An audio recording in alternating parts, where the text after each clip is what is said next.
Hallo, ich bin Eleanor und ich bin 14. Die Geschichte, die ich euch jetzt erzählen werde, ereignete sich vor etwa einem Jahr.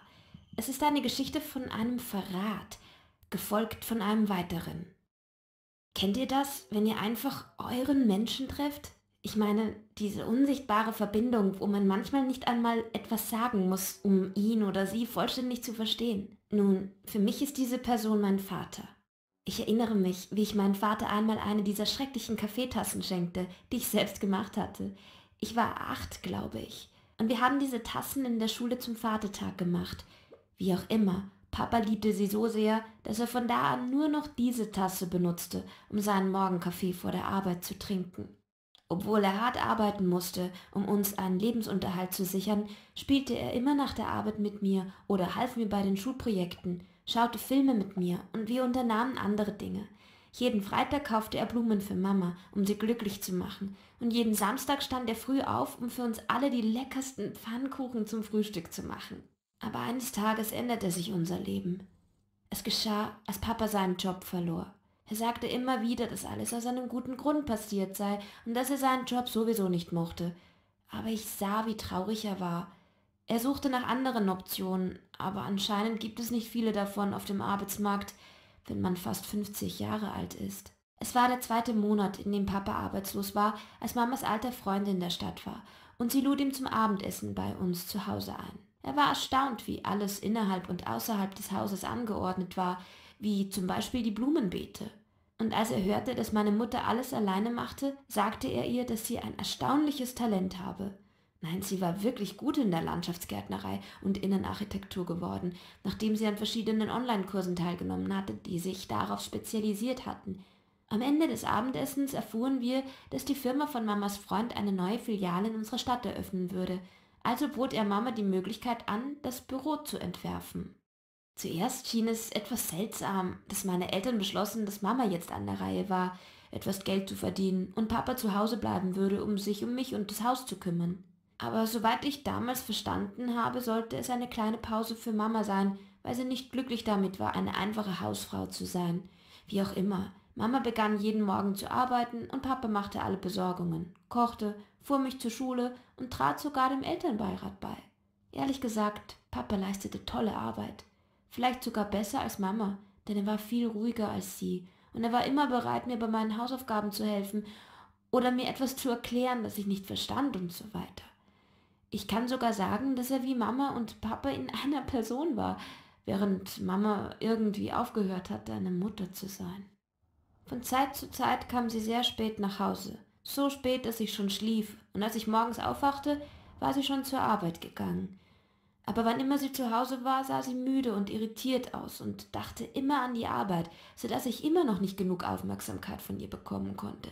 Ich bat sie sogar ein- oder zweimal einen Knopf an meine Kleidung zu nähen, und sie sagte mir, ich solle Papa fragen, weil es nicht mehr ihre Aufgabe war.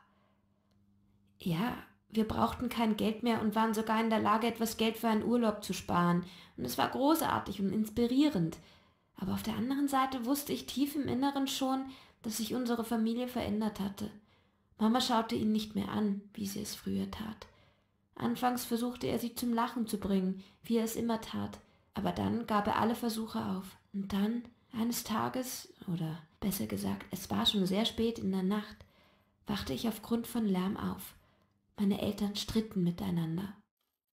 Leute, ich habe meinen Vater noch nie in meinem Leben so wütend schreien hören. Und dann hörte ich einige stumpfe Geräusche und etwas, das klang, als ob die Schranktüren öffneten und sich schlossen.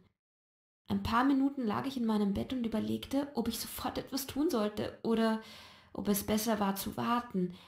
Und als ich schließlich hörte, wie jemand nach unten ging, beschloss ich, aus meinem Zimmer zu spicken und sah, dass es mein Vater war. Er trug seinen Mantel, als ob er nach draußen gehen wollte.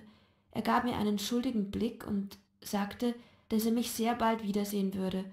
Und erst als er mir den Rücken zudrehte, um den Türklinken zu packen, bemerkte ich die beiden Koffer, die er mitnahm.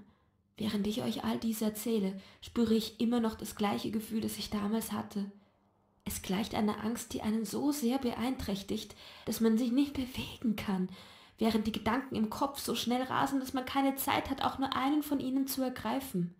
Natürlich konnte ich nicht einmal daran denken, wieder einzuschlafen. Ich eilte ins Zimmer meiner Eltern, um meine Mutter aufzuwecken und ihr zu sagen, dass Papa uns verlassen hatte und dass sie ihn aufhalten musste und so weiter. Meine Mutter war schon wach. Sie saß auf dem Bett und schluchzte.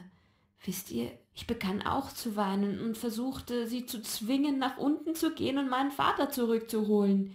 Aber sie saß einfach da und zeigte praktisch keine Reaktion auf meine Worte. Plötzlich fühlte ich einen Anfall von extremer Wut auf Mama. Ich dachte, dass sie es war, die nicht länger die liebevolle Frau war und begann lange Stunden zu arbeiten, was dazu führte, dass mein Vater nicht mehr das Gefühl hatte, dass er geliebt und gebraucht wurde. Ich weinte, ich schrie Mama an und warf ihr all das an den Kopf.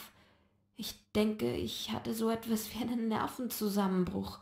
Dann sagte ich schließlich, dass sobald Papa eine Wohnung gefunden hat, ich bei ihm einziehen werde und ich meine kalte und herzlose Mutter verlassen würde.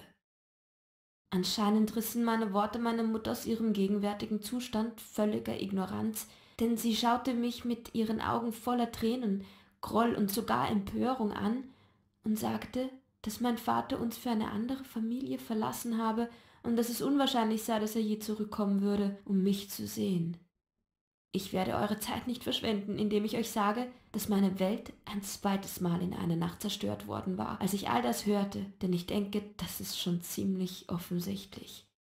In dieser Nacht weinte ich mich in den Schlaf und dachte immer wieder über alles nach. Als ich am Morgen aufwachte, war ich mir im Klaren, dass obwohl ich meinen Vater sehr liebte, ich in einer solchen Situation zu meiner Mutter halten musste. Deshalb entschied ich mich, als mein Vater mich 2 Tage später anrief, um zu reden, das Telefon nicht abzuheben. Ich war wütend auf ihn und ich fühlte mich schuldig, weil ich ihn ignorierte. Und ich war mir ziemlich sicher, dass mein Verhalten für ihn beleidigend war, aber ich hatte beschlossen, ihn für seinen Verrat zu bestrafen. So quälte ich also sowohl meinen Vater als auch mich ein paar Wochen lang, bis ich wusste, dass ich wirklich falsch lag. Es geschah etwa eine Woche, nachdem Papa gegangen war.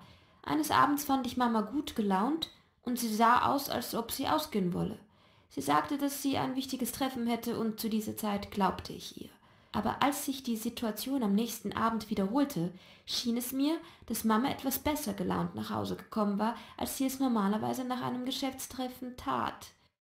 Und dann bemerkte ich, dass dieser Freund von ihr, ihr wisst schon, der Mama einen Job anbot, ziemlich häufig vorbeikam. Zuerst versuchten sie, Ausreden für ihn zu finden. Zum Beispiel, dass er etwas mitbringen musste, was Mama im Büro vergessen hatte und so weiter. Aber irgendwann blieb er einfach zum Abendessen und dann sogar über Nacht. Ich fand es erst am nächsten Morgen heraus, als ich ein Auto in unserer Einfahrt und seine Jacke im Flur sah.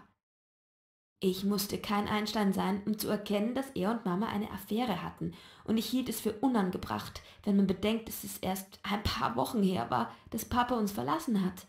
Ich versuchte mit Mama darüber zu sprechen, aber das Gespräch entwickelte sich ganz unerwartet in einen Streit. Mama sagte, dass ich zu jung war, um ihr Leben zu beurteilen, und ich sagte, dass egal was Papa ihr angetan hat, sie kein Recht hatte, sich so zu verhalten. Und plötzlich sagte sie, dass Papa nichts getan hat und dass sie es war, die ihn aus dem Haus warf, um bei dem Mann zu sein, den sie wirklich liebte. Und zum weiteren Mal wurde meine Welt auf den Kopf gestellt, und es war wieder einmal, weil einer meiner Eltern mich betrogen und meine Gefühle verletzt hatte. Natürlich entschuldigte ich mich bei meinem Vater dafür, dass ich ihn die ganze Zeit ignoriert habe und dass ich wirklich dachte, dass er unserer Familie etwas Böses antun könnte. Gott sei Dank hat mein Papa dieses enorm große Herz. Er umarmte mich und sagte, dass er überhaupt nicht böse auf mich sei und dass er, egal wohin das Leben ihn führen würde, immer für mich da sein würde. Nun, nachdem die Scheidung offiziell durch war und mein Vater sein Leben noch nicht ganz in geregelte Bahnen geführt hatte, entschied der Richter, dass ich dauerhaft bei meiner Mutter leben sollte und meinen Vater nach einem bestimmten Zeitplan besuchen durfte. Ehrlich gesagt würde ich es andersherum bevorzugen, aber zumindest habe ich das Glück, dass Mamas Zeitplan mit ihrem Job und Freund ziemlich überlastet ist. So sehr, dass ich fast jeden Freitag bei meinem Vater übernachte und er mir meine Lieblingspfannkuchen backt, so wie er es in den guten alten Zeiten getan hatte. Ich hoffe, dass euch meine Geschichte gefallen hat, Leute. Ihr könnt sie gerne mit euren Freunden teilen und diesen Kanal abonnieren, um mehr interessante Geschichten über andere Menschen zu erfahren. Tschüss!